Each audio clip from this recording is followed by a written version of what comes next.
وعلى آله وصحبه أجمعين، أما بعد. يقول الله جل شأنه في تنزيله الحميد بعد أعوذ بالله السميع العليم من الشيطان الرجيم: وقضينا إلى بني إسرائيل في الكتاب لتفسدن في الأرض مرتين ولتعلن علوا كبيرا.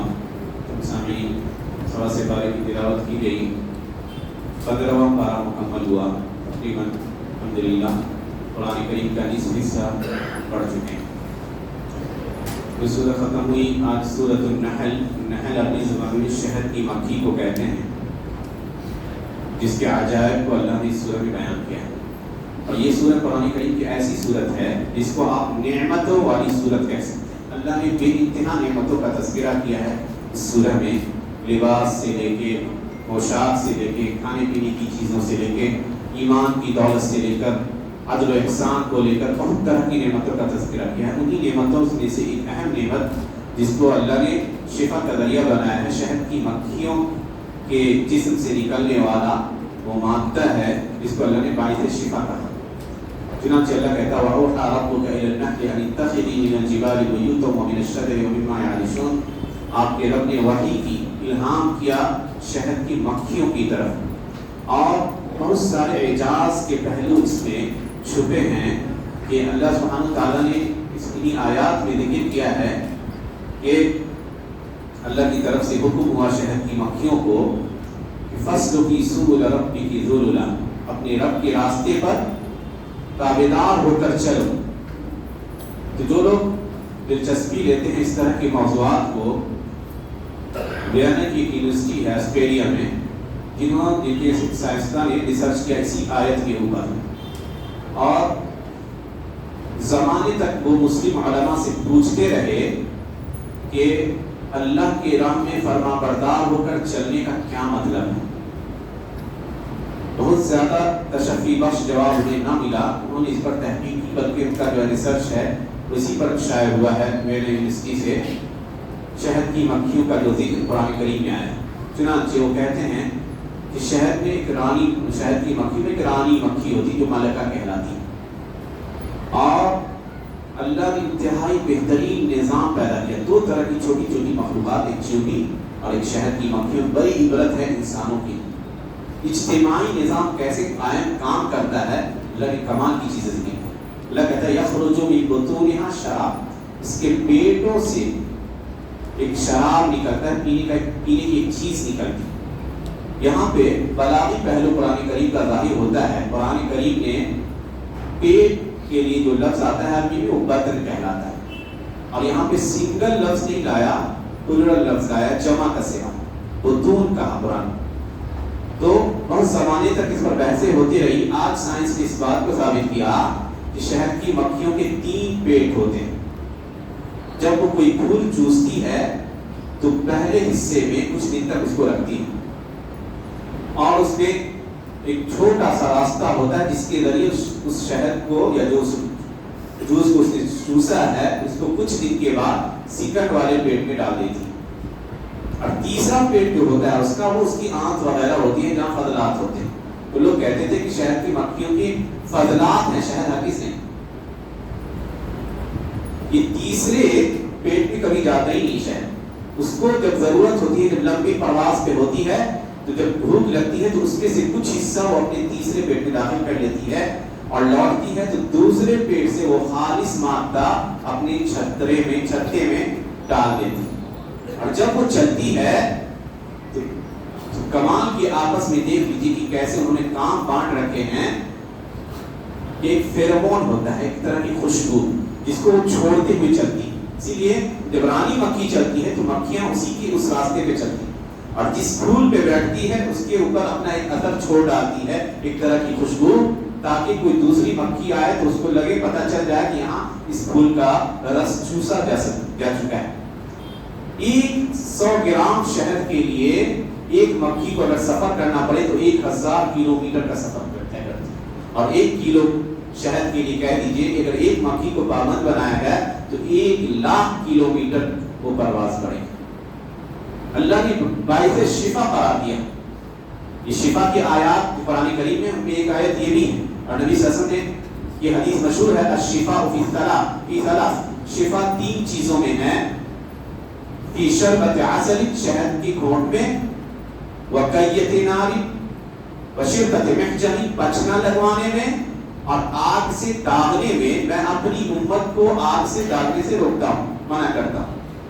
تو شہد باعث شفا ہے، جس کے اندر اللہ نے بڑے معجزات ذکر کیے۔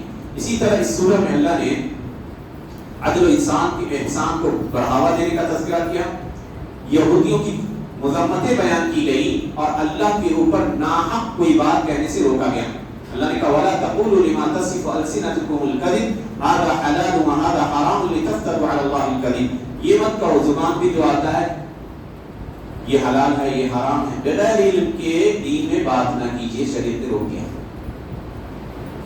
اور اتنا بڑا معاملہ ہے کہ امام ابو حنیفہ رحمۃ اللہ علیہ کہتے تھے کہ لوگ آتے ہیں ہمارے پاس، لولا الفزع من اللہ ان یضیع دینہ ما افتیت، اللہ کا خوف نہ ہوتا، اس بات کا ڈر نہ ہوتا کہ دین ضائع ہو جائے گا تو میں کسی مسئلے میں کبھی فتویٰ نہ دیتا۔ لوگ آتے ہیں، مسئلہ کہتے ہیں آسان مسئلہ، جواب دے دیجیے، اور بڑی اجلت میں ہوتے ہیں، اگر جواب نہیں دیجیے گا تو کہیں گے کہ ان کے پاس کوئی نہیں۔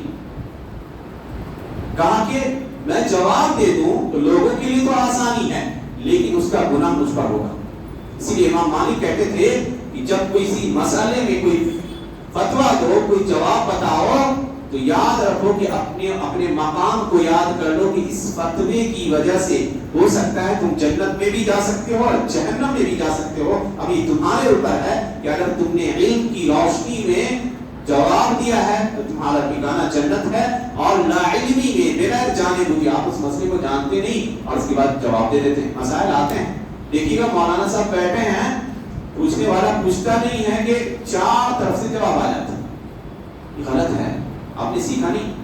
ایک ڈاکٹر ہے کوئی سماج میں، اور مان لو میں عالم کی پڑھائی پڑھی، میں نے میڈیکل سائنس کی اینٹمی یا فیزیولوجی اس طرح کی بہت ساری کتابیں میں نے پڑھ لی، مطالعہ کیا جیسے آپ لوگ مطالعہ کرتے ہیں دینی کتابوں کا، اور اس کے بعد جا کے میں سرجری کروں تو کوئی مانے گا نہیں، کرے گا۔ کوئی انجینئر ہے اور انجینئرنگ کی کچھ کتابیں میں نے پڑھ لی، اور اس کے بعد جا کے کہوں کہ مشورہ تو کہ نہیں یہ ایسا نہیں ایسا ہو، تو کوئی ایکسپٹ نہیں کرے گا as a engineer, as a doctor. تو آپ کیسے اپنے آپ کو اس بات کے لائق سمجھتے ہیں کہ آپ تھوڑی سی دین کی معلومات رکھتے ہیں تو اس کے بعد آ جاتے ہیں اور مولانا اور علماء کی برابری کرنے لگتے ہیں؟ یاد رکھیے قیامت کی نشانی، قیامت کی نشانی۔ نبی صلی اللہ علیہ وسلم فرمایا ان اللہ لا يقبض هذا العلم انتزاع من العباد، اللہ اس علم کو چھینے گا نہیں ڈائریکٹ بندوں سے، بلکہ اس علم کو قبض کرے گا، اٹھائے گا۔ ولكن يقبض العلم بقبض العلماء، لیکن اس علم کو قبض کر لے گا علماء کو موت دے کر۔ حتى اذا لم يبق عالما، کوئی عالم اگر باقی نہیں رہے گا، اتخذ الناس رؤوسا جهالا، لوگ جاہلوں کو اپنا سردار بنا لیں گے، عالم بنا لیں گے، فسئلوا، ان سے پوچھیں گے، فافتوا بغیر علم، بغیر علم کی جواب دیں گے، فضلوا، خود بھی گمراہ ہوں گے، دوسروں بھی گمراہ ہیں۔ قیامت کی بڑی نشانی میں سے ایک نشانی ہے علم کا اٹھ جانا۔ تو ضرورت اس بات کی کہ علم کو سیکھیے اس کے مصادر سے۔ علماء کے پاس آئیے، ہو سکتا ہے وہ نہیں جانتے ہو، کہہ رہے ہیں کہ بعد میں جواب دیں، تو تھوڑا صبر کیجیے۔ امام مالک کے پاس ایک شخص آیا اور کہنے لگا کہ امام صاحب بڑا آسان مسئلہ ہے، آسان مسئلہ ہے، یہ تو ہلکا مسئلہ، آپ جواب دے دیں۔ کہا کہ علم میں کوئی ہلکا مسئلہ نہیں ہوتا، سارے کے سارے مشکل ہے، اللہ کی طرف سے سائن ہو رہا ہے۔ جو عالم اگر فتویٰ دیتا ہے اس کو ڈرنا چاہیے کہ وہ اللہ کی طرف سے سائن کرتا ہے کہ میں اس بات کی گارنٹی لیتا ہوں کہ یہ مسئلہ جو میں نے بتایا ہو بہو اللہ کا فیصلہ ہے۔ اتنی جرأت کہاں سے آئے گی؟ اسی لیے امام ابن القیم رحمۃ اللہ نے اپنی کتاب لکھی اعلام الموقعین عن رب العالمین، اللہ کی طرف سے سائن کرنے والوں کو خبردار کرنا۔ تو میرے بھائی دین میں جو چیزیں سیکھتے ہیں ضرورت ہے پھیلانے کی، کیونکہ وہ دور آ رہا ہے کہ علم اٹھتا چلا جائے گا۔ حضرت حذیفہ بن یمان کی مشہور حدیث آتی ہے، یاتی علی الناس زمان، لوگوں پر ایک زمان آئے گا، لم یبق من الاسلام الا اسمہ، اسلام صرف نام کا رہ جائے گا، قرآن صرف رسم رہ جائے گا، وتوجد طوائف من الناس، لوگوں کی کچھ گروپ باقی رہیں گے مسلمانوں کی، حتی لا یدری ما صلاۃ ولا صیام ولا صدقہ، لوگ روزہ کیا ہوتا ہے نہیں جانیں گے، نماز کیا ہوتی ہے نہیں جانیں گے، صدقہ کیا ہوتا ہے نہیں جانیں گے، علم اٹھ جائے گا۔ بوڑھا شخص اور بوڑھی عورت رہے گی اور وہ صرف کہیں گے لا الہ الا اللہ محمد رسول اللہ، اتنا ہی.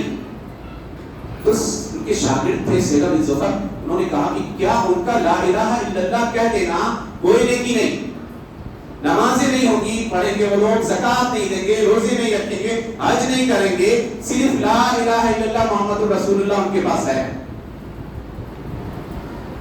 آپ جانتے ہیں والد صاحب, آپ کے سامنے بیان کی گئی کہ ایک زمانہ آئے گا کہ لوگ سڑکوں پر زنا کرتے نظر آئیں گے. اس زمانے کا اچھا آدمی وہ ہوگا جو کہے گا کہ پردے میں جا کے کروں. یہ حالت آنے والی ہے, اور دھیرے دھیرے سوسائٹی میں جہاں دین سے دوری ہے وہاں آ رہی. تو ان کی شاگرد نے پوچھا کہ لا الہ الا اللہ کہنا ان کو نجات دے دے گا جہنم سے؟ تو انہوں نے اپنے چہرے کو موڑ لیا, 3 مرتبہ پوچھا, تو اس کے بعد انہوں نے 4تھے مرتبہ کہا ہاں لا الہ الا اللہ کہنا اس زمانے کے لوگوں کے لیے جہنم سے نجات کا باعث ہو گیا. تو دیکھ لیجیے ہم کہاں ہیں. سیدھی ضرورت ہے علم کو سیکھنے کی اور سکھانے کی. اسی طرح اگلی صورت جو اہم صورت تھی سورۃ الاسراء, جس کے اندر اللہ نے یہودیوں کی ظلم و زیادتی کا تذکرہ کیا ہے اور ان کی سرکشی کا تذکرہ کیا. اللہ نے کہا وَقَضَيْنَا إِلَىٰ بَنِي إِسْرَائِيلَ فِي الْكِتَابِ لَتُفْسِدُنَّ فِي الْأَرْضِ مَرَّتَيْنِ. ہم نے بنی اسرائیل کے بارے میں لکھ دیا ہے کتاب میں کہ یہ لوگ زمین میں 2 مرتبہ بھاری فساد مچائیں. وَلَتَعْلُنَّ عُلُوًّا كَبِيرًا, خوب سرکشی کریں گے. تو ایک وعدہ اللہ نے پورا کر دیا. جب بخت نصر جو بابل کا حکمران تھا, ان کے پشتے لگا دیے, توریت کو جلا ڈالا, یہاں تک کہ ایک شخص حضرت عزیر نے پھر سے توریت کو لکھی. پھر اس کے بعد 70 عیسوی میں ٹیٹس رومی نے حملہ کیا اور ان کے پشتے لگائے, اور آج ہم دیکھ رہے ہیں کہ ان کی سرکشیاں اپنے عروج پر ہیں. جس کو دیکھ کر تکلیف ہوتی ہے کہ کس حد تک کی زیادتی پوری دنیا خاموشی کے ساتھ مسلمانوں کے ظلم کے قتل و خون ریزی کو دیکھ رہی ہے, کسی کی زبان سے اف تک نہیں کرتی.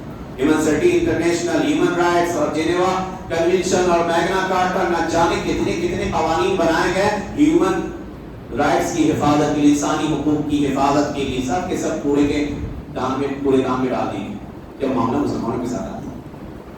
لیکن غم کرنے کی ضرورت نہیں. یہ آزمائش ابتلا اللہ سبحانہ تعالیٰ کی سنت ہے. ایک اہم حدیث, جو خوفناک حدیث کہہ سکتے ہیں آپ, امام البانی نے صحیح الجامع میں صحیح قرار دیا ہے کہ بیت المقدس کے آس پاس کے لوگ ابتلا اور آزمائش سے دوچار ہوں گے, اور ایک وقت آئے گا کہ پھر بیت المقدس آباد ہو جائے گا, لیکن اس کے آباد ہونے کا نتیجہ یہ ہوگا کہ مدینہ ویران ہو جائے گا. اللہ نے فرمایا عمران بیت المقدس خراب یثرب وخراب یثرب خروج الملحمہ وخروج الملحمہ فتح قسط الدنیا وفتح قسط الدنیا خروج الدجال. یاد رکھیے کہ جس زمانے میں بیت المقدس آباد ہوگا اس زمانے میں مدینہ منورہ ویران ہو جائے گا. مسجد نبوی میں بھیڑیے اور جانور, درندے جانور جو آج ستون دیکھتے ہیں نا, اللہ کے نبی کی حدیث ہے کہ اس کے بیچ پیشاب کرتے نظر آئیں. تو یہ اللہ کی سنت ہے. ہمارے لیے جو کر سکتے ہیں وہ دعائیں کریں. پوری دنیا میں جہاں بھی مسلمان مظلوم ہے, چاہے یہاں یا دنیا کے کسی بھی حصے میں, ہمارا کام ہے کہ ان کے لیے دعا کریں. اللہ سبحانہ تعالیٰ کے حضور کی گرائے کہ ہمارے بھائی, اور یہ اسلام کی اخوت اور اسلامی بھائی چارہ ہے کہ انسان دنیا کے کسی بھی حصے میں کوئی مسلمان ہوتا ہے, اگر اسے کوئی تکلیف پہنچتی ہے نا تو دوسرے مسلمان کو درد ہوتا ہے. یہی وہ محبت جو دین کی بنیاد پر ہے. تو ہماری ذمہ داری ہے کہ ہم اپنے اوپر بھی جو بلائیں اور پریشانیاں دکھ رہی ہیں ان پریشانیوں کو دفع کرنے کے لیے دعائیں کریں. اللہ سبحانہ تعالیٰ سے دعا ہے کہ اللہ سبحانہ تعالیٰ ہمیں جب تک دنیا میں زندہ رکھے, ایمان اسلام پر زندہ رکھے, جب ہمارا خاتمہ ہو تو اسلام پر خاتمہ. آمین. وآخر دعوانا الحمد للہ رب العالمین. السلام علیکم ورحمۃ اللہ وبرکاتہ.